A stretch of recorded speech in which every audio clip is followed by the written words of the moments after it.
Hello everyone, I welcome you to yet another episode of academy पे चर्चा। जैसा कि 2025 आ चुका है और इसी के साथ आएंगे नए ख्वाब, नए ड्रीम्स और नए एम्बिशंस। और इन सब ड्रीम्स में सबसे बड़ा ड्रीम होगा कि आपका नेक्स्ट करियर मूव क्या होगा, आप अपनी स्टडीज के लिए क्या डेस्टिनेशन लेंगे और आप अपनी लाइफ को आने वाले नेक्स्ट ईयर में कैसे ट्रांसफॉर्म होते देखेंगे। एंड बिलीव मी और नॉट, अगर आप देखेंगे कि इन सभी लिस्ट में सबसे ज्यादा जो क्वेश्चन ट्रेंड कर रहा है वो ये है कि अगर आप अपना एजुकेशन यूएस में देखते हैं तो उसके अनसर्टिनिटीज क्या होंगे, क्या आपका करियर वहां पर होगा एंड न्यू एडमिनिस्ट्रेशन के साथ आपका रिलेशन कैसा हो सकता है। Joining us in this video today is the managing director of lyceum academy, mister Umar. I thank you for coming for yet another episode. जैसे कि हमने बताया कि यूएस को लेकर स्टूडेंट्स जितना चिंतित है और उनके पास जो डाउट है कि चीजें बदलेंगी कैसे, तो सभी का क्वेश्चन जो है मैं आपको एक आवाज बन के उसका जवाब देना चाहूंगा, सवाल पूछना चाहूंगा। और वो ये है कि 2025 में why United states in 2025। That's for you. Okay. Hello everyone. So, as Karim already introduced, basically, ज़्यादातर बच्चों का एंड ज़्यादातर लोगों का एक सवाल ये है कि 2025 में 2025 में क्या यूएस एक बेटर ऑप्शन है बाहर जाने के लिए, क्या एक फीसेबल ऑप्शन है।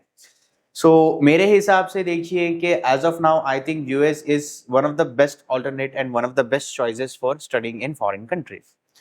तो मेरा ये बोलने का रीज़न ये है कि मैं इसीलिए ये समझता हूँ because I think that when compared with other Australian या when compared with different countries, जो यूएस अभी भी जो आपको सर्विसेज या आप बोल सकते बेनिफिट जो अभी भी प्रोवाइड कर रहा, वो कोई और कंट्री प्रोवाइड नहीं कर रही as of now. So in terms of budget and in terms of the universities and in terms of the courses and wide variety of applications and courses जितने आपको मिलेंगे वो दूसरे countries नहीं provide करते। And as we know that US is one of the best countries in terms of technology, so I think it is a good reason to why study in USA. Now the question stands here is कि क्या 2025 में क्या US जाना सही रहता। See the thing here is that मेरे हिसाब से ये सवाल अब इसीलिए उठ रहा ज़्यादा बिकॉज जैसा कि अब अभी मालूम हुआ कि गवर्नमेंट अब चेंज हो गई। So from Biden it got transformed into Trump.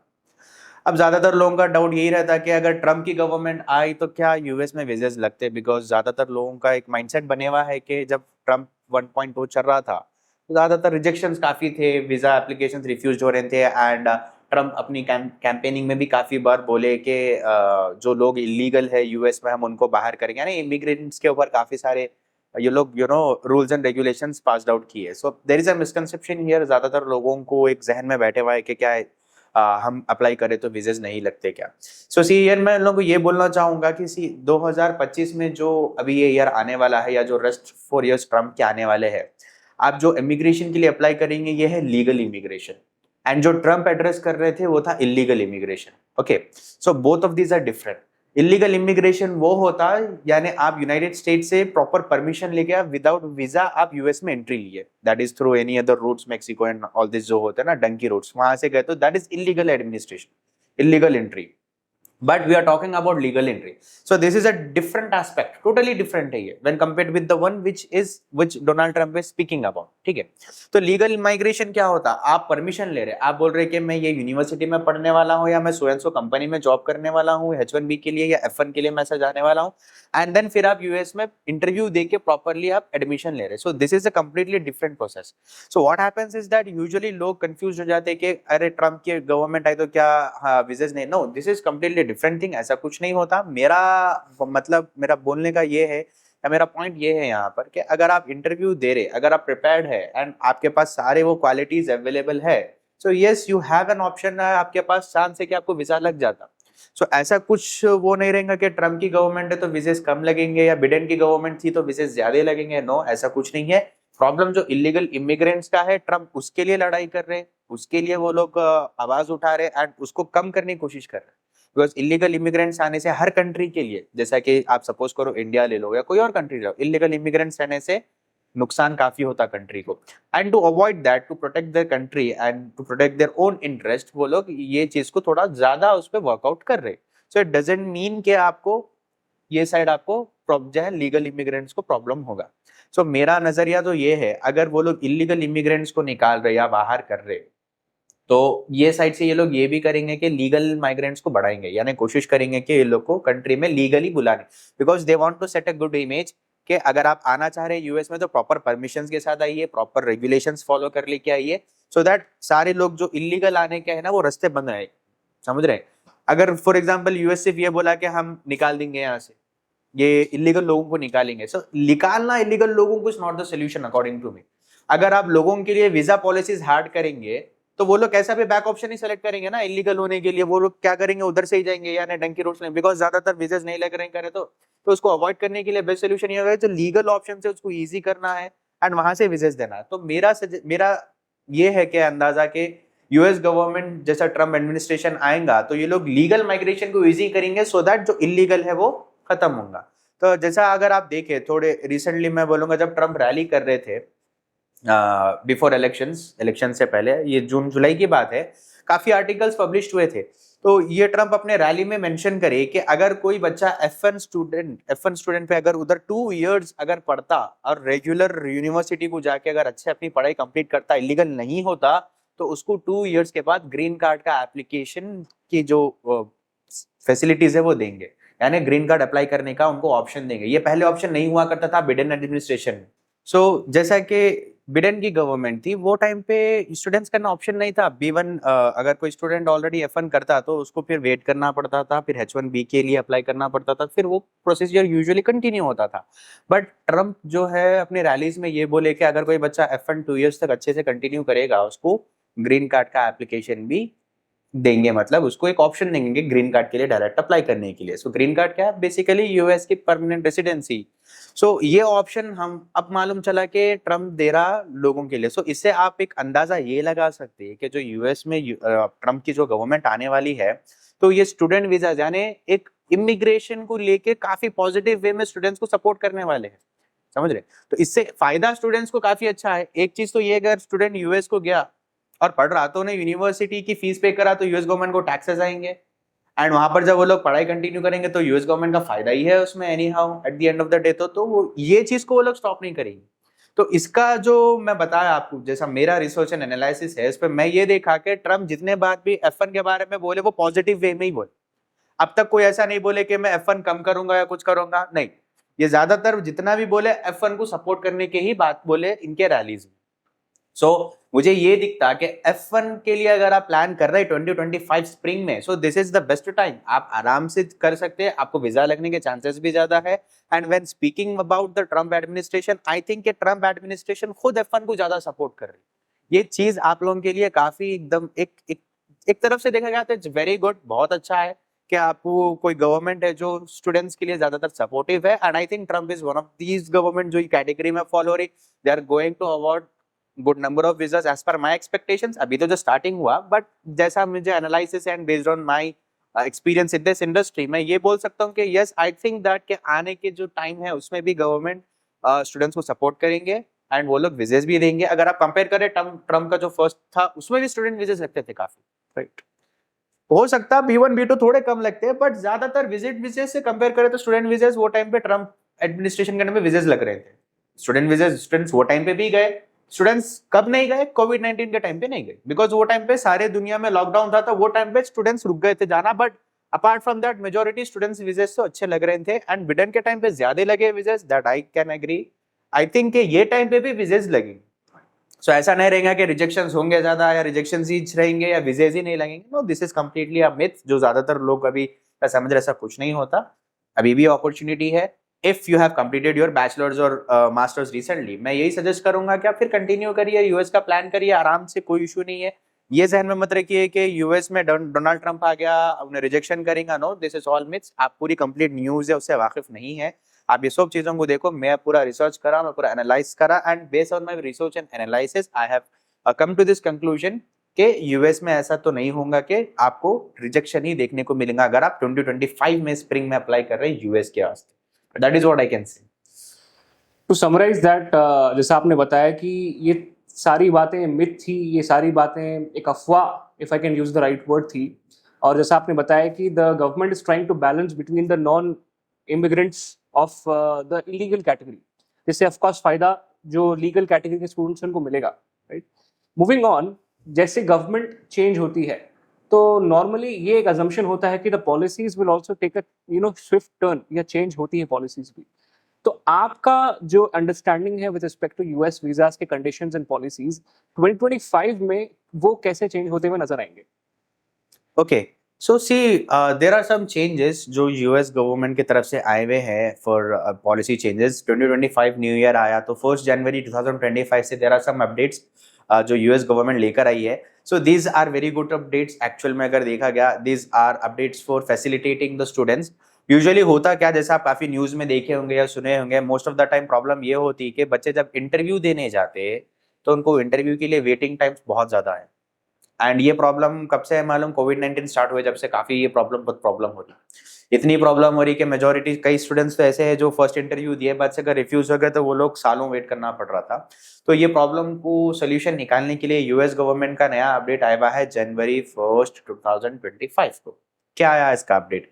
ये अपडेट ये है कि अगर कोई बंदा वीजा इंटरव्यू शेड्यूल करता है, लेट्स सपोज स्टूडेंट अगर कोई वीजा इंटरव्यू शेड्यूल करता है 1 जनवरी 2025 के बाद, तो यहाँ पर ये रूल है कि आप सिर्फ एक ही बार अपना वीजा रीशेड्यूल कर सकते। ओके, एंड अगर आप अपने इंटरव्यू के लिए नो शो हो गए तो आपकी जो पूरी फीस है इंटरव्यू की वो पूरी वेस्ट हो जाएंगी and then you have to pay the fees again. तो ये नया रूल है। तो एक्चुअल में रूल चेंजेस क्यों हुआ एंड क्या है रूल, एक्चुअल में आपको डेप्थ में बताता हूँ। सो अगर कोई student let's suppose visa interview schedule कर रहा 1 जनवरी 2025 एंड वो इंटरव्यू देने के लिए इंटरव्यू शेड्यूल्ड हो गया उसका, अगर फॉर सम रीजन अगर वो इंटरव्यू नहीं दे सका या नो शो हो गया तो वैसे पॉइंट ऑफ टाइम पे आपको एम्बेसी बोल रही है वापस से फीस पे करना। ओके, एंड सिर्फ रीशेड्यूलिंग का आपको ऑप्शन सिर्फ वन टाइम देंगे। तो ये रूल के बारे में मैं थोड़ा और डेप्थ बोल देता हूँ, आपको थोड़ा अच्छा समझ में आता ऑडियंस के लिए भी। सो पहले क्या होता था 2024 में अगर आप वीजा इंटरव्यू की फी पे कर रहे थे तो आपके पास एक ऑप्शन होता था, आप अपना स्लॉट 3 टाइम्स रीशेड्यूल कर सकते थे, 3 टाइम्स फ्री ऑफ कॉस्ट, कुछ भी प्रॉब्लम नहीं होता था। अगर आप फॉर एग्जांपल लेट्स सपोज कि आपका स्लॉट बुक करें आप अगस्त की 15th को, लेट्स सपोज अगस्त 15 या अगस्त 16 2024 को आप स्लॉट बुक करें एंड फॉर सम रीजन आप अगस्त 15 के दिन इंटरव्यू नहीं दिए, हो सकता कोई भी रीजन हो सकते हैं इंटरव्यू नहीं देने के, आपको कुछ घर में काम आ गया या कुछ भी प्रॉब्लम हो गई जिसकी वजह से आप नहीं दिए, फ्लाइट मिस हो गई। तो पुराने रूल्स के हिसाब से अगर आप इंटरव्यू नहीं दिए तो आपकी जो इंटरव्यू की फी होती थी वो वेस्ट नहीं होती थी, आप फिर रीशेड्यूल कर सकते थे अपना slot for free of cost, यानी फिर आप इंटरव्यू का स्लॉट फिर बुक कर सकते थे वापस से। और एक और एक भी ऑप्शन ये रहता था कि आप अगस्त 15 को अगर स्लॉट है तो आप 2 दिन पहले या 2 डेज पहले 3 डेज पहले आप अपना स्लॉट रीशेड्यूल भी कर सकते थे, चेंज कर सकते थे स्लॉट। तो अब यहाँ पर क्या हो गया बोले तो वो भी जो चेंज करते 3 टाइम्स चेंज कर सकते थे आप आराम से। बट अभी क्या हो गया, यह नया रूल जनवरी 1 2025 के बाद से आप सिर्फ एक ही बार रीशेड्यूल कर सकते हैं। पहले क्या था, 3 बार रीशेड्यूल कर सकते थे, अब क्या हो गया, सिर्फ एक बार। सो ये एक अपडेट आ गया एम्बेसी से। दूसरी चीज, इससे पहले अगर आप नो शो हो रहे थे तो आपको फिर फ्री में रीशेड्यूल हो रहा था इंटरव्यू, अब वो भी ऑप्शन हट गया, अब आपको वैसा भी नहीं। अब आपको अगर नो शो हो गया तो आपको वापस से इंटरव्यू की फीस पे करना। पहले जो इंटरव्यू की फी थी वो $185 कन्वर्ट करे तो 15,540 रुपीज हो रही थी, बट स्प्रिंग में जनवरी 2025 में ये फीस इंक्रीज होकर 16,095 रुपीज हो गई, बिकॉज डॉलर का रेट जैसा इंक्रीज हो रहा तो ये भी अमाउंट इंक्रीज हुआ। तो ये है जो थोड़े चेंजेस यूएस एम्बेसी लेके आई। क्या है, मैं समराइज करा तो फर्स्ट जो फीस है वो चेंज हुई 15,540 से 16,095 हुई, फर्स्ट अपडेट। सेकंड वाला अपडेट ये हुआ जो पहले आपको 3 टाइम्स रीशेड्यूल करने का ऑप्शन मिल रहा था वो हट गया, अब सिर्फ आप वीक टाइम रीशेड्यूल कर सकते हैं, वो भी आपके स्लॉट से 48 आवर्स बिफोर हो गया। तीसरा अपडेट, अगर आप नो शो होते तो पहले आपको फ्री में स्लॉट रीशेड्यूल होता था, अब वो ऑप्शन नहीं है, अगर आप नो शो हुए तो you have to pay the interview fee once again. ये है जो 3 मेजर अपडेट जो एज ऑफ नाउ है। अब बच्चे सुन के ये कंफ्यूज हो जाते हैं, अरे ये अपडेट्स तो हमारे लिए अच्छे नहीं है, ये अपडेट्स में तो हमको प्रॉब्लम होगा। पहले तो अपडेट्स काफी अच्छे थे, हमको 3 टाइम्स रीशेड्यूलिंग का ऑप्शन मिल रहा था, अगर हम नो शो हो गए तो हमारे एक ऑप्शन था कि हम वापस से इंटरव्यू अटेंड करें। बट अभी अगर देखा गया तो ये ऑप्शन हमारे लिए हट गया, अभी हम क्या करेंगे, हम तो लॉस में आ गए। नहीं, एक्चुअल में ये आपके लिए लॉस नहीं, ये बेनिफिट है। कैसा बेनिफिट, कैसा हो रहा बेनिफिट, स्टूडेंट्स पूछते हैं कैसा हो रहा बेनिफिट। देखिए बेनिफिट आपको ये हो रहा कि अगर इस तरीके से ये रूल फॉलो करे तो जितने लोग अपॉइंटमेंट्स बुक करते और टाइम पे नहीं जाते ये सारे चीजें हट जाती है, यानी अगर आप स्लॉट बुक कर लिए तो आप फिक्स्ड है वही टाइम पे जाएंगे। तो यूजुअली पहले क्या होता था, अगर 100 जने बुक करे, 100 में से 20 जने अगर वो स्लॉट देने नहीं गए तो वो 20 जो सीट्स थे या इंटरव्यू देने के जो स्लॉट्स थे वो तो वेस्ट हो गए थे। अब लोग इतना बाहर वेट कर रहे हैं सालों से, तो वो 20 जने जो वेट कर रहे थे उनको तो अपॉर्चुनिटी मिल सकती थी ना इंटरव्यू देने के वास्ते। तो अब इससे ये हो जाएगा कि आपको स्लॉट्स की अवेलेबिलिटी ज्यादा हो जाएंगी, यानी आपको ज्यादा स्लॉट्स मिलेंगे, आपको जो लोग रीशेड्यूलिंग करेंगे वो कम हो जाएगा, एंड ये सारे जो प्रॉब्लम से इरेडिकेट हो जाएंगे। बट फिर भी अगर आपको प्रॉब्लम हो रही है तो ये सब गवर्नमेंट आपको एक ऑप्शन दे रहा है रीशेड्यूल करने के लिए। लेट्स सपोज कोई इमरजेंसी आ गई, कुछ भी है, तो 48 आवर्स पहले आप रीशेड्यूल कर लो, ये भी ऑप्शन तो दे रहा है ना आपको यूएस गवर्नमेंट। तो ये जो अपडेट्स आए हुए हैं ये पॉजिटिव अपडेट्स है मेरे हिसाब से। इससे ये होगा कि स्लॉट्स रेगुलराइज हो जाएंगे, यानी आपको पहले जैसा मिलते थे डेली बेसिस पे स्लॉट्स, तो चांसेस है कि इस पे भी स्लॉट जो है वो डेली बेसिस पे यानी नॉर्मलाइज हो जाएंगे। तो सो दैट स्टूडेंट्स को वेट नहीं करना पड़ता बार बार स्लॉट के वास्ते, स्लॉट फिर वेट करो, 6 महीने वेट करो, 8 महीने वेट करो। काफी लोगों का रहता है कि टाइम वेस्ट हो जा रहा, टाइम निकल जा रहा हमारा। तो ये सारी चीजें जो है ना कवर अप हो जाती है अगर स्लॉट्स आपको जल्दी मिल जा रही, बेनिफिट है। तो ये जो प्रॉब्लम्स है ये यूएस गवर्नमेंट जो है इसको इरेडिकेट कर रही। तो यही चेंजेस है जो गवर्नमेंट अब ये स्प्रिंग में ले लेके, ये जनवरी 1 2025 से अभी से एप्लीकेबल है, यानी जो भी लोग अभी फीस पे करे 2025 के बाद वो लोग के लिए ये नया rule applicable. Yes, and with that, I think most of the question with respect to update को लेके ऑडियंस के माइंड में क्लियर होंगे। बट अगर आपको कोई डाउट, अगर आपको इस सिलसिले में and इस वर्च्यू में अगर आपको लगता है तो the comment sections are always open. You can give your feed in the comment section with respect to कोई भी हाफ आपको ये वीडियो का अगर कहीं पर भी आपको डाउट लगता है, आप कमेंट्स के जरिए हमसे आपके सवाल शेयर कर सकते हैं। बढ़ते हैं टुवर्ड्स द नेक्स्ट क्वेश्चन, जो कि इस ईयर का स्टार्टिंग जैसे जनवरी आई का सबसे बड़ा हॉट टॉपिक रहा है। वो ये है कि स्प्रिंग 2025 में मोस्ट ऑफ द स्टूडेंट्स को जहां रिजेक्शंस का सामना करना पड़ा है, तो एक मार्केट में बहुत ज़्यादा कॉन्वर्जेशंस होने लगी है कि रिजेक्शंस की वजह क्या रही है, what was the reason behind, and everyone is either curious और concerned about what will happen in the next intake with respect to 2025 में जो देखने को मिला है स्प्रिंग के। तो आपको क्या लगता है कि रिजेक्शंस क्या रीजंस की वजह से आए थे, and what should be the right actions for the audience with this? Okay, so जो लोग जनवरी इनटेक 2025 के लिए अप्लाई करे, वो लोग के जो इंटरव्यू शेड्यूल थे 2024 नवंबर या दिसंबर में, सो काफ़ी सारे स्टूडेंट्स हैं मेरे जो मेरे पास कोचिंग करके प्रिपेयर्ड होके जो इंटरव्यू देने गए थे, तो वो लोग के रिजेक्शंस आए, काफ़ी आए। एंड मैंने ये भी देखा न्यूज़ में एंड ट्विटर पे काफ़ी सारे जो लोग हैं जो यूएस के लिए अप्लाई कर रहे हैं, काफ़ी रिजेक्शन हाई देखा। एक सवाल ये रहता लोगों का कि ये रिजेक्शन रेशियो क्यों है हाई, क्या रीज़न है हाई रहने का, किस लिए ज़्यादा वीज़ेस नहीं लगे। सो मेरे हिसाब से मेरा एनालिसिस ये है कि एक रीज़न ये हो सकता है वीज़ेस नहीं देने का, बिकॉज अभी जो गवर्नमेंट आ रही है, बिकॉज नवंबर और दिसंबर में सिर्फ हमको ये मालूम था कि बिडेन की गवर्नमेंट हटने वाली है एंड ट्रम्प की गवर्नमेंट आने वाली है। सो मेरा एनालिसिस ये है, मेरा एनालिसिस हो सकता है सही भी है या गलत भी है, मेरी थिंकिंग मैं आप लोगों को बता रहा हूँ। सो मुझे ये महसूस हुआ कि इसीलिए वीजेज नहीं लगे बिकॉज 2025 में जनवरी 20 को जब डोनाल्ड ट्रम्प बैठेंगे तो वो टाइम पे वो रूल्स क्या हो सकते हैं अपडेट करेंगे, बिकॉज अभी तो नवंबर या दिसंबर में नहीं मालूम कि ट्रम्प बैठने के बाद क्या करेंगे। तो इसीलिए मुझे ऐसा दिख रहा है कि यूएस गवर्नमेंट इसीलिए वीजा रिफ्यूज करी, बिकॉज हो सकता है शायद गवर्नमेंट जब बैठेंगे तो यूएस के जो रूल्स एंड रेगुलेशंस है, हो सकता है इमिग्रेशन के, वो चेंज होंगे। So in order to be on a safer side वो लोग ज्यादातर वीजेस इशू नहीं करे एंड काफी लोगों को रिजेक्शन आया। बट स्टिल ऐसा नहीं है कि वीजेस नहीं लगे, वीजेस लगे, बट व्हेन कंपेयर्ड विद अगस्त उतने वीजेस नहीं लगे, ज्यादा वीजेस नहीं लगे। लेकिन अगर आप देखेंगे 2024 ईयर जो था, टोटली जो वीजेस लगे पूरे साल के, वो रिकॉर्ड ब्रेकिंग है। वो 2023 से कंपेयर करें तब 2024 में काफी वीजेस लगे। तो सेकंड रीजन ये भी हो सकता है बिकॉज ऑलरेडी वो लोग 2024 में मैक्सिमम वीजेस दिए थे, so they don't want to give like more visas, तो इसीलिए भी ज्यादा वीजेस ये इनटेक में नहीं दिए। एक और एक रीजन ये भी रहता कि जो जनवरी इनटेक है, अगस्त और जनवरी इनटेक में ज्यादा डिफरेंस नहीं रहता, एक 2 या 3 मंथ्स का ही डिफरेंस आता। तो उसमें क्या होता मालूम, जो ज्यादातर बच्चे वो रिफ्यूजल के ही रहते, यानी जो ऑलरेडी अगस्त में इंटरव्यू दिए थे और जिसका वीजा नहीं लगा वैसे ही बच्चे ज्यादातर देते इंटरव्यू फिर जाके जनवरी में। तो वैसे वैसे टाइप के भी स्टूडेंट जब ज्यादा रहते तो इसीलिए हो सकता है शायद वो रीजन से भी वीजेस नहीं लगे होंगे। बट ये सेम एक पैटर्न में मेरे हिसाब से मैं देखा जब जॉय बिडेन की गवर्नमेंट जब 2000 आई थिंक एक 4 इयर्स बैक अगर अपन जाएंगे 20 की जब बात है, तो वो टाइम पे भी जब बिडेन प्रेसिडेंट इलेक्ट थे और गवर्नमेंट अपनी सीट पे जब नहीं बैठे, जब ट्रेंट प्रेसिडेंट थे, जब उनको हटा दिए थे प्रेसिडेंसी से पे, अभी उन्होंने ओथ नहीं लिए थे बिडेन, लेकिन जब लोग इंटरव्यूज दे रहे थे जब भी वीजेस रिफ्यूज हो रहे थे।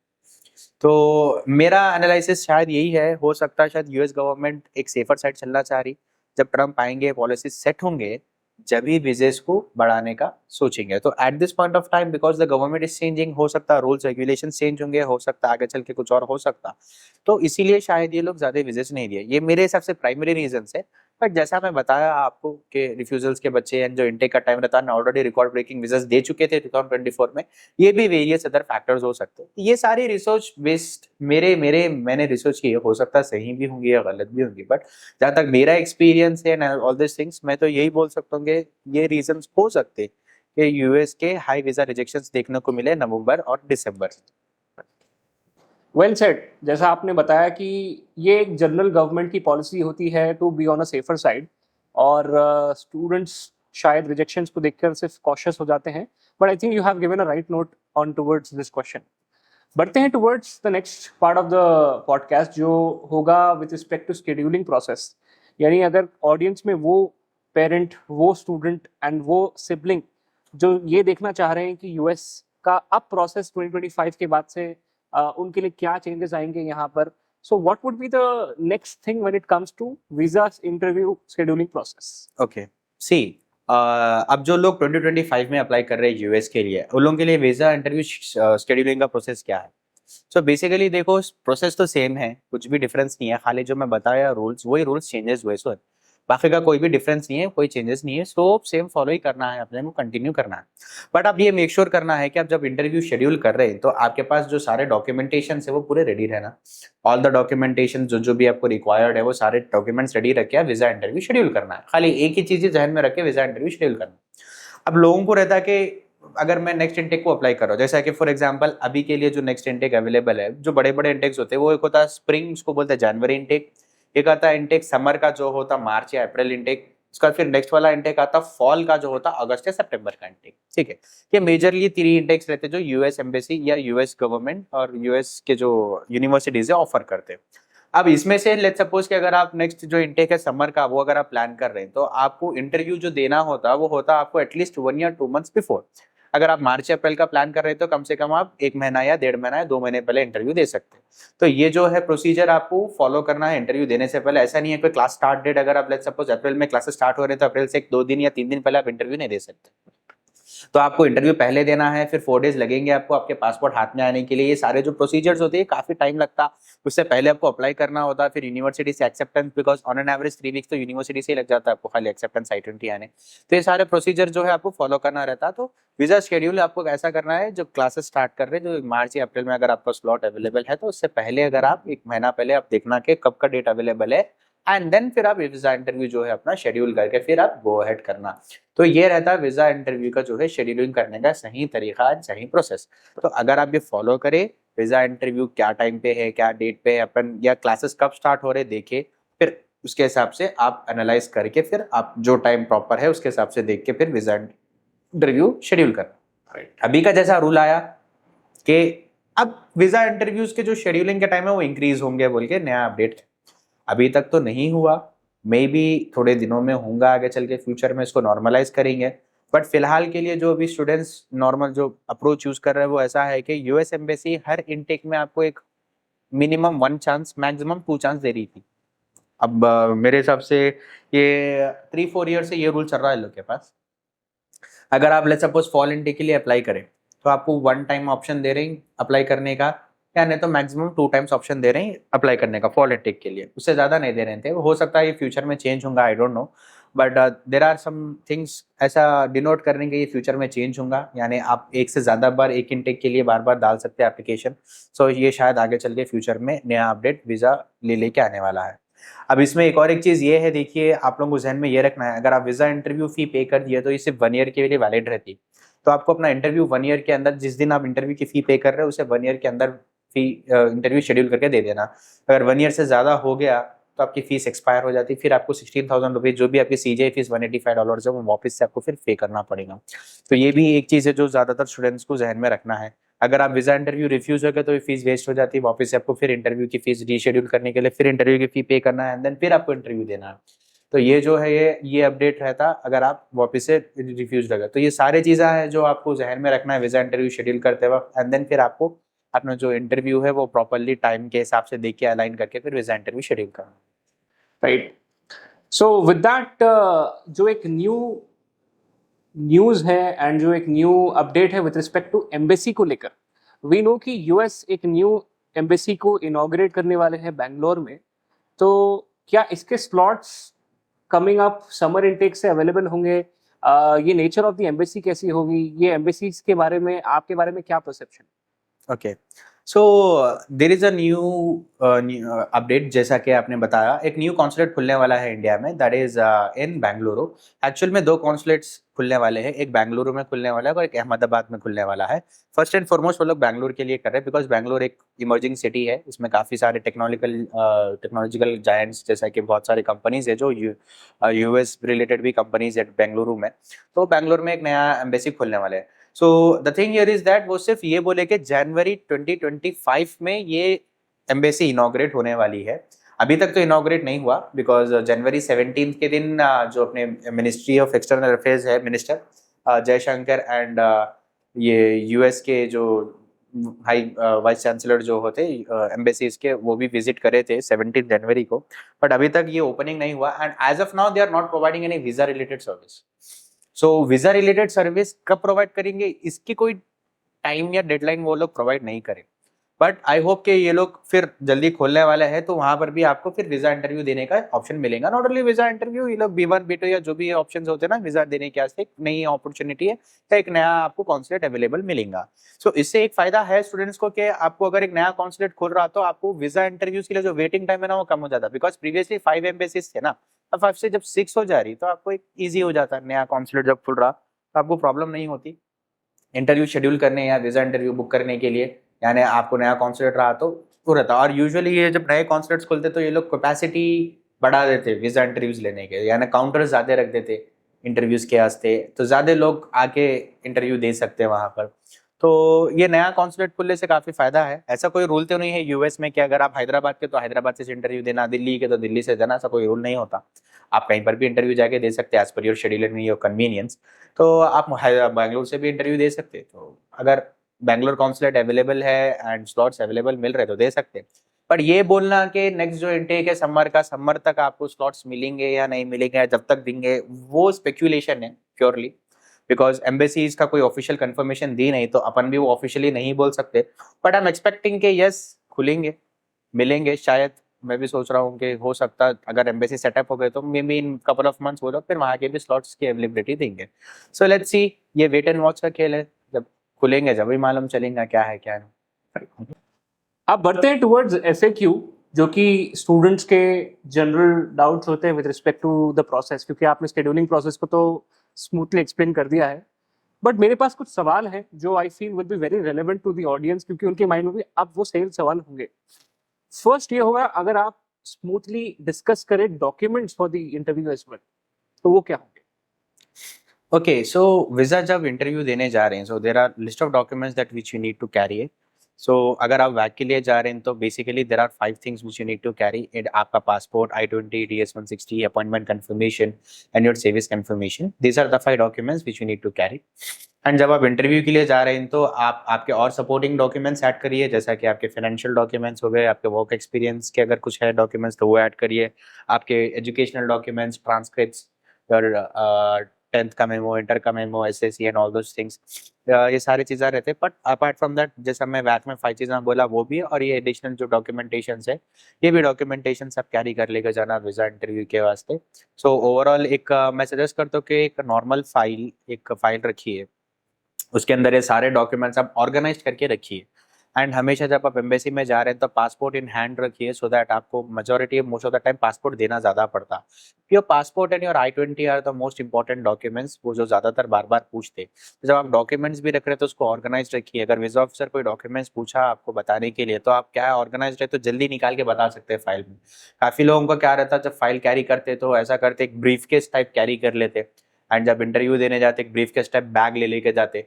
तो ये काफी एक बर्डन है। मैं सजेस्ट करता हूँ कि ये सब चीजों की जरूरत ही नहीं है। आपको एक छोटी सी एक फाइल लीजिए 10 रुपए वाली जो आती, उसके अंदर डॉक्यूमेंट्स रखिए पूरे, और उसको ऑर्गेनाइज करके रखिए। जब भी कोई वीजा ऑफिसर कोई डॉक्यूमेंट बोला, आप झट से निकाल के देना उनको, ठीक है। जैसा कि आप इंटर करते वक्त अपॉइंटमेंट कंफर्मेशन बोलते, फाइल खोले, निकाले, दे दिए। पासपोर्ट रेडी रखे जेब में, कुछ भी बोले निकाले बता दिए। तो ये सारे चीज़ें जो रहते हैं आप देख लेके प्रॉपरली डॉक्यूमेंटेशन अरेंज कर लेके अच्छे से जाना। एक चीज़ बच्चे ज़्यादातर गड़बड़ी कर देते हैं। अगर आपका DS-160 का खास तौर पे, अगर आपके लेट्स सपोज के आपका DS-160 दो है, एक पुराना DS-160 है, एक न्यू DS-160 है, तो काफ़ी लोग क्या करते हैं, कोई पुराना DS-160 भूल जाते हैं। तो ये DS-160 का कॉन्सेप्ट ये है कि जब वीज़ा इंटरव्यू शेड्यूल कर रहे हैं आप, अगर आपके वीज़ा इंटरव्यू पे एक जो DS-160 का नंबर शेड्यूल्ड आ गया, वो DS-160 सबमिटेड रहना चाहिए।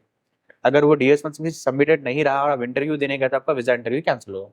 तो उसको अवॉइड करने के लिए आप जो वो DS-160 पुराना है वो सबमिटेड रहना। लेट्स सपोज कि आपका नया DS-160 कोई चेंजेस है, आप बोल रहे कि अब ये यूनिवर्सिटी ने कोई दूसरी यूनिवर्सिटी में जाना चाह रहे, एंड आपको उसके लिए नया DS-160 बनाना पड़ता है, या कोई चेंजेस करना है या कोई अपडेट करना है आपको DS, मतलब नया DS बना सकते हैं। बट कंडीशन यही रहेगी कि आप पुराना DS-160 लेके जाना। अगर आपका पुराना DS-160 नहीं रहा तो नया DS-160 भी आपका एक्सेप्ट नहीं करते, एंड वैसे टाइम पे आपको वापस भेज देते, फिर इंटरव्यू देके आपको रिटर्न आना पड़ता है। यानी इंटरव्यू के लिए फिर फीस पे करना पड़ता है आपको, फिर आना पड़ता, तो इंटरव्यू नहीं लिया जाता आपका। खाली हाथ आना है, फिर इंटरव्यू की फीस 16,000 रुपये पे करना है, फिर जाना है, फिर इंटरव्यू शेड्यूल करना है, फिर इंटरव्यू देना है। तो इसीलिए ये डॉक्यूमेंट आप मेक श्योर करना कि प्रॉपरली चेक कर लिया, लेके जाना। इंटरव्यू में ये सारे डॉक्यूमेंट्स इंपॉर्टेंट होते, लेके जाना जरूरी है।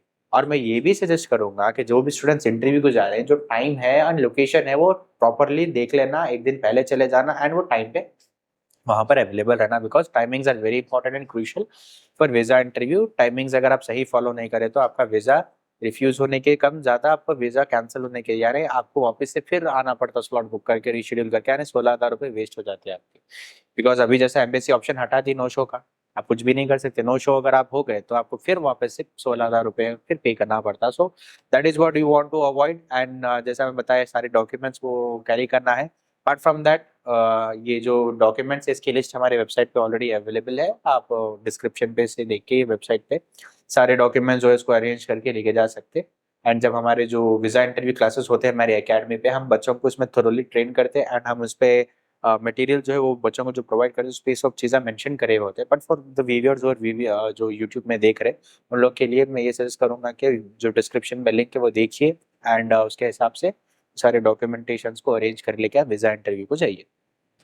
And with that the next question जो इस FAQ की सीरीज में आता है वो ये है कि if any student gets rejected, तो रिफ्यूजल के बाद की स्टोरी एंड रिफ्यूजल के बाद स्टूडेंट के लिए क्या ऑप्शंस होंगे? ओके, सो जब एक स्टूडेंट का वीज़ा नहीं लगता, जब वीज़ा रिफ्यूज हो जाता, सो बेसिकली एम्बेसी फर्स्ट उनको इन्फॉर्म कर देती कि वीज़ा अप्रूव नहीं है। सो यूजुअली दो सेक्शंस होते हैं जिसके थ्रू रिफ्यूजल्स आते हैं। वो सेक्शन है 214B and 221G। So when it comes to 214B, इसका मतलब ये होता है कि स्टूडेंट ये एक्सप्लेन नहीं कर सके वीजा ऑफिसर को, या कन्विंस नहीं कर सके कि वो US जाके इंडिया रिटर्न आएंगे, यानी कोई स्ट्रॉन्ग टाइज नहीं बता सके अपने होम कंट्री की तरफ। सो वैसे पॉइंट ऑफ टाइम पे स्टूडेंट को 214B दिया जाता, एंड एक और एक आता 221G जो होता एडमिनिस्ट्रेटिव प्रोसेसिंग, ये वो स्टूडेंट्स को दिया जाता जिसकी कोई इन्फॉर्मेशन अभी एम्बेसी के पास कंप्लीट नहीं है, या फर्दर इन्वेस्टिगेशंस करना पड़ता है एम्बेसी को, एंड देन वो डिसाइड करेंगे कि वीजा देना है या नहीं देना है। ये दो रीजंस होते जो रिफ्यूजल्स की कैटेगरी में आते, 214B या 221G। अगर कोई बच्चा रिफ्यूज हो जाता अंडर दीज वन सेक्शंस, तो करना ये होता कि आपको अगर 214B में रिफ्यूज हुए तो आपको वापस से आपकी इंटरव्यू फी पे करना है, एंड देन फिर आपको इंटरव्यू शेड्यूल करना है, एंड देन जाके फिर इंटरव्यू देना है। सो यहाँ पर आप रिफ्यूजल जो होता है ना, रिफ्यूजल की कैटेगरी में फॉलो हो जाएंगे। एक बार रिफ्यूज हो गए तो and then you have to pay the visa interview fee again, and then you have to attend the interview. So थोड़े लोगों का डाउट ये रहता है अगर हम रिफ्यूजल की कैटेगरी में आ गए तो क्या हमारे नेक्स्ट इंटरव्यू पे इफेक्ट होता। सी the thing here is that अगर आप रिफ्यूजल के कैटेगरी में आ गए तो आपके इंटरव्यू पे ज्यादा इफेक्ट नहीं होता, बट इट्स ऑलवेज प्रेफरेबल के फर्स्ट जो इंटरव्यू होता है वो अच्छे से देना चाहिए, because first impression is the best impression. But अगर आप रिफ्यूज हो गए तो उसका मतलब ये नहीं है कि जिंदगी भर रिफ्यूज ही रहेंगे, आपको फिर लगने के चांसेस रहते, बट आपको वहां पर एक्स्ट्रा कन्विंस करना पड़ता है वीजा ऑफिसर को। That is the only hurdle which you will be facing if you are going for the second time. तो सेकंड टाइम इंटरव्यू देने के लिए और आप अच्छा प्रिपेयर होके चाहिए। जो वीजा ऑफिसर आपको लास्ट टाइम जो सवाल पूछा था जिसपे रिफ्यूज करा था, ज्यादातर चांसेस है कि नेक्स्ट टाइम भी सेम वही सवाल पूछेंगे आपको, तो आप वो क्वेश्चन को अच्छे से प्रिपेयर करिए एंड देन फिर वीजा इंटरव्यू के लिए रीअपियर करिए। बिकॉज आप फर्स्ट टाइम जब देते हैं यूजुअली स्टूडेंट्स इंटरव्यू तो वो लोग पैनिक हो जाते हैं, थोड़ा नर्वस हो जाते हैं इंटरव्यू देने के लिए। ये काफी काफी कॉमन है, ये सब कुछ नहीं होता। आप इसको कंटिन्यू कर सकते हैं, आप वापस से इंटरव्यू के लिए गो हेड कर सकते हैं, वापस आप फीस पे करिए, फिर इंटरव्यू के लिए शेड्यूल करिए इंटरव्यू, फिर जाइए इंटरव्यू को। तो मेरा सजेशन आप लोगों के लिए यही रहेगा कि अगर कोई बच्चा रिफ्यूज हो गया तो don't get disheartened, don't get demotivated, because ये यूएस का प्रोसेस का पार्ट एंड पार्सल है। आप एक बार रिफ्यूज हो गए कोई इशू नहीं है, आप वापस से प्रैक्टिस करिए, फिर आप अपने कमजोरियों को देखिए, आइडेंटिफाई करिए वीकनेसेस को, फिर अपन कोशिश करिए, फिर ट्राई करिए एंड देन गो अगेन। आप पूरी मैक्सिमम कोशिश करिए, because your visa depends on your preparation and how well you prepare, okay, how well you speak in front the visa officer. तो आप इसको अच्छे से प्रैक्टिस एंड प्रिपरेशन करें तो आसानी से वीजा लग जाता है आपको। सो मेरा सजेशन यही रहेगा कि आप कोशिश करिए कि आप जब वीजा इंटरव्यू दे रहे तो मैक्सिमम या मोस्ट ऑफ द टाइम जब आप इंटरव्यू देंगे तो पूरा आपका फोकस प्रिपरेशन पे रहना चाहिए। अगर रिफ्यूज हो भी गए तो डोंट गेट डिसहार्टेंड, ना वापस से री इंटरव्यू दे सकते। राइट। सो आपने लास्ट प्रीवियस दो FAQs में you mentioned about how the process should be smoothly. So I am sure जो ऑडियंस ये पॉडकास्ट को देख रही है तो they will definitely have this question in mind कि how do I keep myself updated, because every now and then process में कुछ चेंजेस होते हैं and something keeps adding on top. How do you suggest students to be updated with the whole procedure? See the thing here is that मैं majority अपने students को यही बोलता हूँ कि देखो आप ये जो प्रोसीजर है यूएस का ये डायनामिक है, ये स्टैटिक नहीं है, यानी हमेशा सेम नहीं होता। आज जो प्रोसीजर है साल भर पहले डिफरेंट था, उससे पहले डिफरेंट था, ये चेंजेस होते रहते। फर्स्ट एंड फॉरमोस्ट तो मेरा सजेशन यही रहता कि अगर आप हमारे से जुड़े हुए हैं, जैसे हमारे एकेडमी के जो चैनल है अगर आप उसको सब्सक्राइब करे हुए हैं एंड तो आपको रेगुलर अपडेट्स मिलेंगे इसके रिगार्डिंग। अपार्ट फ्रॉम दैट आप हमारे वेबसाइट्स या ऐसे भी अपडेट्स ले सकते हैं, या हमारी एकेडमी विजिट करके ले सकते हैं, हमारे कोर्स में एनरोल करके आप ये अपडेट्स ले सकते हैं। बट स्टिल अगर कोई ये सारी चीज़ें नहीं भी फॉलो कर रहा है तो मैं इनको ये सजेस्ट करूंगा कि आप डायरेक्ट यूएस एम्बेसी की जो ऑफिशियल वेबसाइट होती है ना उस पर आप लेटेस्ट अपडेट्स देख सकते हैं। वो वेबसाइट यूएस ट्रैवल डॉक्स बोल के जो है उस पर देखिए, वो ऑफिशियल वेबसाइट है। एक चीज़ ये है, दूसरी चीज़ आप यूएस जो एम्बेसी है वो ट्विटर पे जो अब चेंज हो के एक्स हो गया, आप उस पे भी सर्च कर सकते हैं एंड उन लोग को फॉलो कर सकते हैं, बिकॉज ऑफिशियल अपडेट्स जो एम्बेसी की होते हैं ना वो उसके अंदर वो लोग जेन्युइन एंड ऑथेंटिक होते हैं। तो आप वहाँ पर यूएस एम्बेसी सर्च करिए एंड वो लोग के जो भी अपडेट्स होते हैं ना वो उधर फॉलो करने की कोशिश करिए। And apart from that news में भी ये लोग के अपडेट्स काफ़ी आते रहते हैं, तो न्यूज़ में भी अगर आप आर्टिकल्स जो होते हैं ना देखेंगे, जैसा इंडिया टाइम्स में आपको एंड हिंदू टाइम्स में मिलेगा, टाइम्स ऑफ इंडिया में मिलेगा आपको, तो ये सारे न्यूज़पेपर्स होते हैं जो ये लोग कवर करते हैं एम्बेसी के अपडेट्स, तो आप ये भी देख सकते हैं अपडेटेड रहने के लिए। बट ये सारी चीज़ें अगर आप हमारे साथ सब्सक्राइब करें तो हम आपको पूरा एनालाइज करके एंड एवरीथिंग करके हम आपको सही तरीके में बताएंगे जो आप इजीली समझ सकते हैं ना समराइज्ड वे। सो आपके लिए बेस्ट तो यही होगा कि अगर आप हमें फॉलो कर रहे हैं तो फॉलो करते रहिए, सो दैट आपके लिए इजी होगा जब कोई भी अपडेट्स आएंगे you will get to know about it. जैसा ये अपडेट आया ना हम लोग ने जैसा डिस्कस किया, if you're following us then inshallah agar maybe in future koi aur updates aaya to you'll get to know about it as well in depth.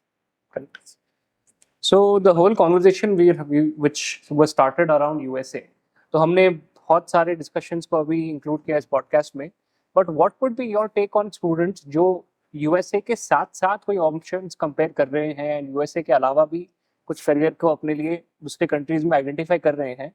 So if any student comes up and says if not US what would be the options, तो आपका उनके लिए क्या answer रहेगा?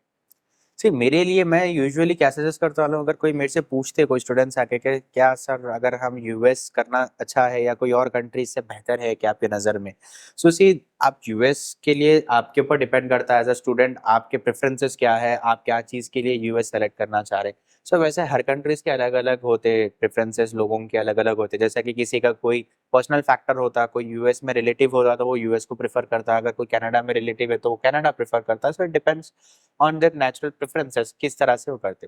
But अगर overall अगर अपन बात करें when it comes to budget और when it comes to the studying process and when it comes to the lectures and everything, मेरा हमेशा प्रेफरेंस रहता है यूएस की तरफ strong.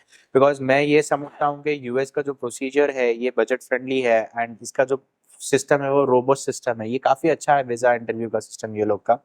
But when compared with other countries, ये लोग का जो वीज़ा सिस्टम है, ये लोग इंटरव्यूज नहीं रहते, पेपर बेस्ड रहता है। एंड ये लोग में एक मुझे जो डाउनफॉल दिखता है वो ये है कि आपको वीज़ा फाइलिंग करने से पहले 1 सेमेस्टर की फीस मैंडेटरी पे करना होता। अगर इनकेस वीज़ा रिफ्यूज हो जाता आपका तो आपको रिफंड तो आता, लेकिन इसको काफ़ी टाइम वेट भी करना पड़ता, पर प्लस जो पैसे लगते हैं आपको प्रोसेसिंग के एंड ऑल दिस थिंग्स, ये सारे चीज़ें नॉन रिफंडेबल रहते हैं, तो उसमें काफ़ी बच्चों को लॉस भी हो जाता। एक डाउनफॉल ये रिमेनिंग कंट्री जैसे यूके एंड ऑस्ट्रेलिया में है। बट एज ऑफ नाउ अगर अपन अब स्प्रिंग 2025 में, जो जनवरी 2025 है, ये ईयर की बात करेंगे, हम जो नेक्स्ट अवेलेबल इनटेक है मार्च में 2025 या मार्च या हो सकता है अगस्त 2025 की अगर अपन बात करेंगे, एज ऑफ नाउ मेरे हिसाब से बेस्ट प्लान ऑफ एक्शन अगर कोई बाहर जाना चाह रहा तो उसके लिए यूएस है। ठीक है, क्यों? बिकॉज अगर कोई बंदा ऑस्ट्रेलिया या कनाडा प्लान करेगा जाने के लिए, मेरे हिसाब से as of now Canada and Australia are very, means ये लोग वीजाज अवॉर्ड नहीं कर रहे हैं, काफी हाई रिजेक्शन चल रहा है, मेजोरिटी वीजाज रिफ्यूज हो रहे हैं फॉर ऑस्ट्रेलिया एंड कनाडा, ये दोनों कंट्रीज को काफी विजेज नहीं लग रहे, रिजेक्शन रेशियो हाई है। यूके के लिए विजेज लग रहे हैं, बट स्टिल यूके की जो इकोनॉमिक कंडीशन है और जो कंडीशंस इतने अच्छे फेवरेबल नहीं है कि स्टूडेंट वहां जाके पढ़ सकता। तो अगर इन सारे ऑप्शंस को अपन कंसिडर करेंगे, अगर अपन न्यूजीलैंड भी देखें और दूसरे भी जो कंट्रीज है, स्कॉटलैंड, ये भी कंट्रीज को देखें, तो ये पूरों में से आप एनालाइज करेंगे तो यूएस ही टॉप में आएगा। बिकॉज यूएस जो फ्लेक्सिबिलिटी प्रोवाइड कर रहा है एंड जो बजट एंड एवरीथिंग जो आ रहा ना, वो सारे फैक्टर्स वो यूएस के अंदर आ रहे हैं। And US is also famous and international destination for students, right? So ज्यादातर स्टूडेंट्स यूएस को इसीलिए प्रेफर करते हैं। तो दूसरे कंट्रीज से कंपैरिजन में at this point of time मुझे तो यही दिखता है कि यूएस है जो अभी आपके लिए बेस्ट प्लान ऑफ एक्शन रहेगा जाने के लिए। इसीलिए ये सारे जितने कंट्रीज है, कनाडा ओवर इमिग्रेशन होने की वजह से, जॉब्स की अवेलेबिलिटी नहीं रहने की वजह से, कनाडा के जो प्राइम मिनिस्टर है वो ओपनली बोल दिए जस्टिन ट्रूडो आके के हम यहाँ पर अब विजेस नहीं देंगे, not for visit visa, not for student visa, ये लोग पहले ही अनाउंस कर दिए। ऑस्ट्रेलिया में क्या हो गया इशू, रिसेंटली जितने भी बच्चे ऑस्ट्रेलिया की यूनिवर्सिटीज में ज्वाइन करे, आधे से ज्यादा बच्चे तो यूनिवर्सिटी को रिपोर्ट नहीं करे और फीसेस भी नहीं पे करे। तो यूएस ऑस्ट्रेलिया भी क्या करा, इंडिया को लिस्ट में डाल दिया कि ज्यादातर यहाँ के बच्चे आके नहीं करे, इसलिए इंडियंस भी ज्यादातर रिजेक्ट हो रहे जो भी ऑस्ट्रेलिया के लिए अप्लाई कर रहे। बचा यूके, यूके की इकोनॉमिक कंडीशन उतनी अच्छी है नहीं जो वहाँ जाके बच्चे सरवाइव करके थोड़ा वो करे जैसा। एंड ज्यादातर प्रॉब्लम ये भी हो रहा है कि यूके में वहाँ भी फाइल्स रिजेक्ट काफी हो रही, बिकॉज जैसा लास्ट ऋषि सुनक की जो गवर्नमेंट आई थी उसमें भी इमिग्रेशन का लिए काफी प्रॉब्लम चल रहा था, तो वो लोग भी फिर रूल्स चेंज करे डिपेंडेंट के, तो वहाँ पर भी एक प्रॉब्लम चल रहा। तो ओवरऑल अगर ये सारे कंट्रीज को देखा गया तो एज ऑफ नाउ कि यूएस एक टॉप पे मिलेगा आपको ऑप्शन, बिकॉज ये जितने भी प्रॉब्लम दूसरे कंट्रीज में है ये यूएस इसका सोल्यूशन दे रहा। ठीक है, तो मेरे हिसाब से मुझे ही दिखता है कि अगर कोई स्टूडेंट वीजे के लिए जाना चाह रहा तो उसके लिए आज at this point of time the best option is for US, because आपको अगर वीजा रिफ्यूज हुआ तो स्टिल हैव एन ऑप्शन, आपको पैसे भी ज्यादा इन्वेस्टेड नहीं है आपके, आप फिर रिट्राई कर सकते हैं। तो when compared with different countries I think कि आप यूएस का प्रेफरेंस ज्यादा रखना, एंड स्टूडेंट्स भी अगर प्लान कर रहे हैं तो they can select US when compared with all this countries. With that, the last part of the FAQ would be कि यूनिवर्सिटी एडमिशन्स की जब बात होगी तो इसके प्रोसीजर्स भी चेंज हो रहे हैं या is there anything in the admission process? So as we have discussed a lot about the visa policies and we have discussed about the rules and regulations that are being changed by the US government. So एक थोड़े changes हाँ ऐसा भी है, बोल सकते हैं कि यूनिवर्सिटी भी अपने रूल्स थोड़े चेंज करे, जैसा कि अभी अभी देखिए कि चैट जीपीटी आने की वजह से एआई काफ़ी बूम हो गया। तो यूएस में जो यूनिवर्सिटीज़ है ये लोग भी काफ़ी एआई का इस्तेमाल कर रहे हैं for streamlining the admission process. यानी यहाँ पर मुझे महसूस हो रहा है कि एआई के थ्रू वो लोग ज़्यादा जो अपनी इंटेग्रिटीज को स्ट्रॉन्ग कर रहे।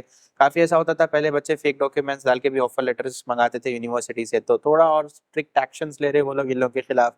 एंड ये लोग अपने पॉलिसीज में अपडेट कर रहे हैं। एआई को जब से इंट्रोड्यूस किया है इसके अंदर, तो इसे ये हो रहा कि एआई आने की वजह से जो इनके पॉलिसीज है थोड़े थोड़े अपडेट हो रहे हैं, रोबस्ट अपने सिस्टम को कर रहे हैं। यानी जो बच्चा एडमिशन लेने के लिए यूएस के लिए अगर यूनिवर्सिटी में अप्लाई करा, तो एआई है जो पूरे फैक्टर्स को देखे कंसिडर कर रहा है कि ये बच्चा आपके लिए अच्छा है या नहीं है। सो ये एक अपडेट है जो यूएस यूनिवर्सिटीज लेके आए।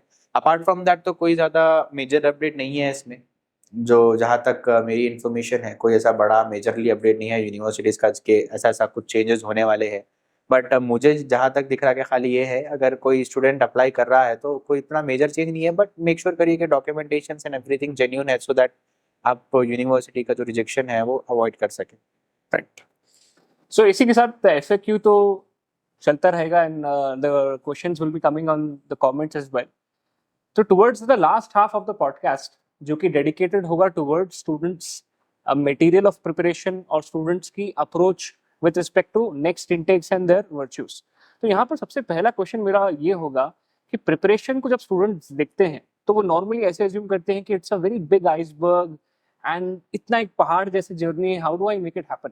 तो प्रिपरेशन को आप कैसे सरल तरीके से स्टूडेंट्स को बताएंगे कि वो कैसी होनी चाहिए? Okay, see when it comes to visa interview preparation, so मैं स्टूडेंट्स को यूजुअली यही सजेस्ट करता हूँ जब आप वीजा इंटरव्यू देने जा रहे हैं बच्चों को, तो फर्स्ट एंड फॉरमोस्ट आप मेक श्योर करिए जब आप वीजा इंटरव्यू दे रहे तो आपकी प्रिपरेशन एंड आप जब इंटरव्यू दे रहे तो आपका फोकस प्रॉपर रहना चाहिए। आप मेक श्योर करना कि जब आप इंटरव्यू दे रहे हैं तो आपका जो प्रिपरेशन या जो लेवल है वो एग्जैक्टली मैच होना चाहिए जो नॉर्मल स्टूडेंट का रहना चाहिए। सी the thing here is that most of the time जब बच्चे वीजा इंटरव्यू देते वो लोग की प्रॉब्लम ये रहती है कि वो लोग फंबल करते हैं या वो लोग क्या करते हैं कि मतलब अटक जाते हैं या नर्वस रहते। सो ये चीज़ों को अवॉइड करना चाहिए। मैक्सिमम कोशिश यही करना चाहिए कि जब आप कभी भी बात कर रहे हैं या वीजा ऑफिसर के सामने ठहरे हुए हैं तो आप मैक्सिमम पूरा कॉन्फिडेंट रहना एंड आप अपना पूरा 100% देने की कोशिश करना। So it all come down to your communication skills, your body language, आप किस तरह से बिहेव कर रहे हैं, किस तरह से आप वीजा ऑफिसर के सामने अपने आप को प्रेजेंट कर रहे हैं, आप किस तरह से अपने आप को वो कर रहे हैं। तो ये सारे चीज़ें जो रहते हैं ये डिसाइड करता एंड ओवरऑल ये पूरे फैक्टर्स मिलके डिसाइड करते हैं कि आप कैसा अपने आप को प्रेजेंट करके वीजा ऑफिसर के सामने या वीजा लगना है या नहीं लगना है, ये ओवरऑल डिसाइड होता है। सो मेरा सजेशन क्या रहता, आप जब इंटरव्यू देने जा रहे हैं तो पहले आप प्रिपेयर कर लीजिए क्वेश्चन एंड आंसर्स को। आप देखिए कि क्या क्वेश्चंस होते हैं जो यूजुअली पूछे जाते हैं, उसका अच्छे से प्रैक्टिस करिए। आप अपने आंसर्स को मगअप मत करिए बिकॉज वीजा ऑफिसर्स आपको ये नहीं देखना चाहते कि आप आंसर्स रट के आए हुए हैं बोल के। आप हमेशा नेचुरल बोलने की कोशिश करिए। आप ऐसे आंसर्स बोलिए जो एकदम नेचुरल है, थोड़े अलग रहना, नेचुरल रहना, यानी आपके नेचुरलनेस रिफ्लेक्ट करना आपके आंसर्स में।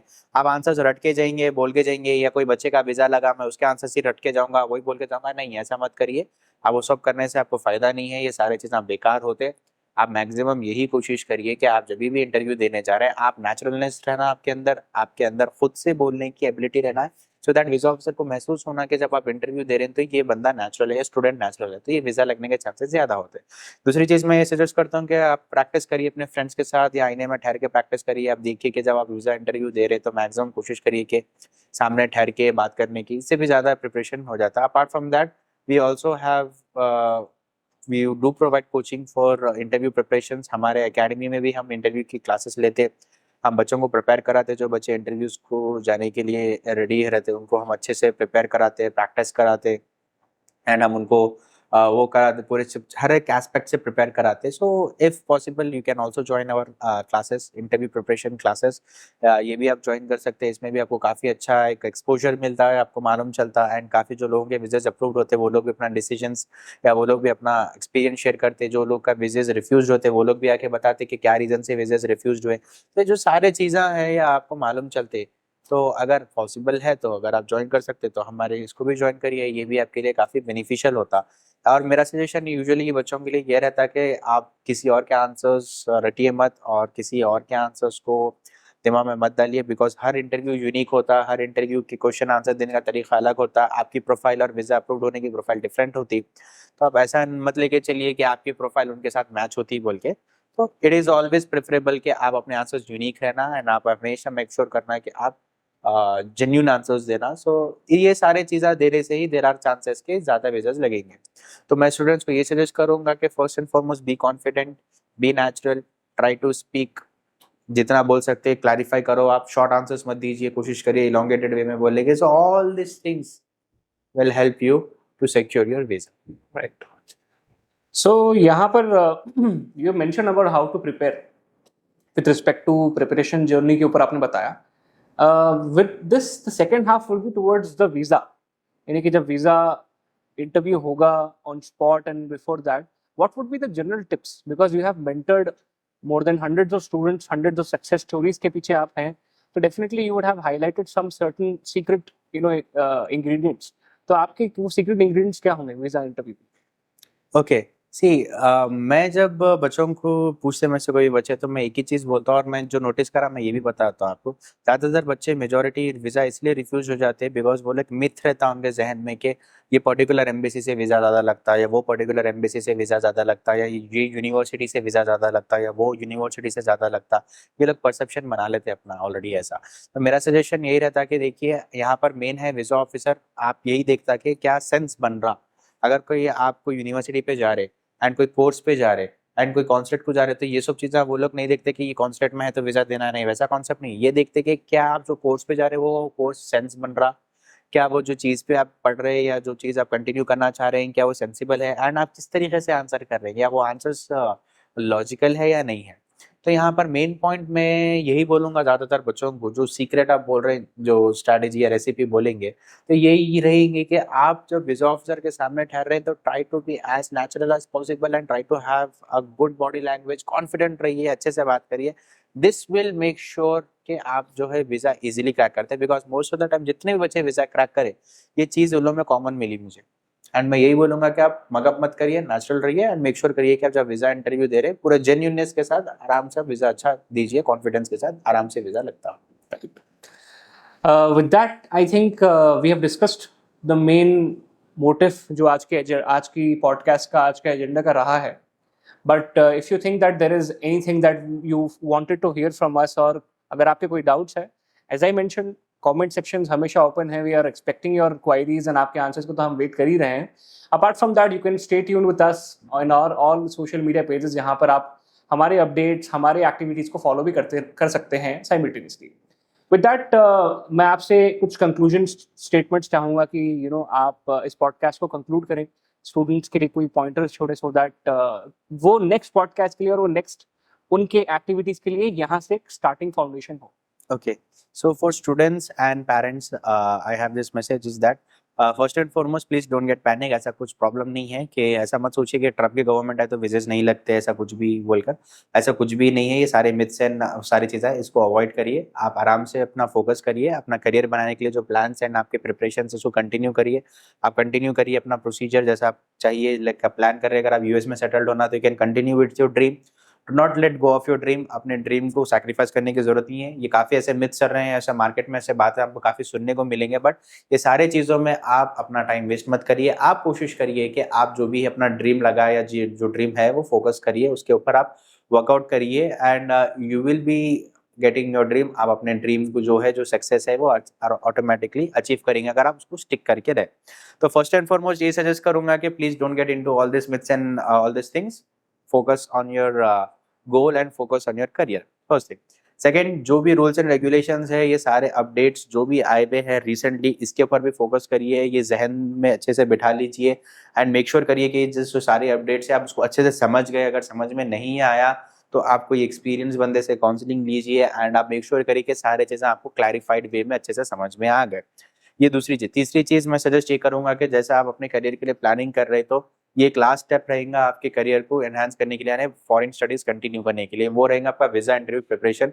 ये चीज़ को अक्सर लोग काफ़ी उसको एकदम लाइट ले लेते हैं या लाइट वे में चलते हैं, यानी उसको फोकस नहीं करते। मैं ये सजेस्ट करूंगा कि आप पूरा उस पर फोकस, अपना वीजा इंटरव्यू पे अच्छे से फोकस करिए। मैक्सिमम ट्राई करिए कि वीजा इंटरव्यू जब आप देने जाएंगे, आप अपना 100% देंगे। आप पूरी कोशिश करेंगे कि वीजा इंटरव्यू में जी जान लगा के आप अच्छा प्रिपरेशन करेंगे, and you have to be natural and you have to be confident. ये चीज़ जहन में रखिए। ये सारी चीज़ें अगर आप फॉलो करें एंड एवरीथिंग करें, देन जो आप ड्रीम कर रहे हैं कि यूएस में आप अपनी लाइफ सेटल करेंगे, एंड यूएस में आप अच्छे से पढ़ के अच्छे एक डिग्री लेकर आएंगे इंडिया को वापस, या डिग्री होल्डर बनेंगे अच्छे यूएस यूनिवर्सिटी के, ये सारे ड्रीम्स आपके सक्सेसफुल हो सकते हैं। So just keep this 3 things in mind, and then your dream, then you can achieve and you will be successful. Yeah. With that, this is from our side, Team Academy with Charcha. Thank you for joining us. Thank you for watching the video towards the end. And with this, we'll be coming up with yet another episodes. Aapki query, aapke doubts related, and definitely with respect to what you guys wanting to watch. And keep supporting us. Keep making sure that you take the benefit out of this content what we see. So till then, I wish you all the best. And this is from our side, Team Academy पे चर्चा. Thank you.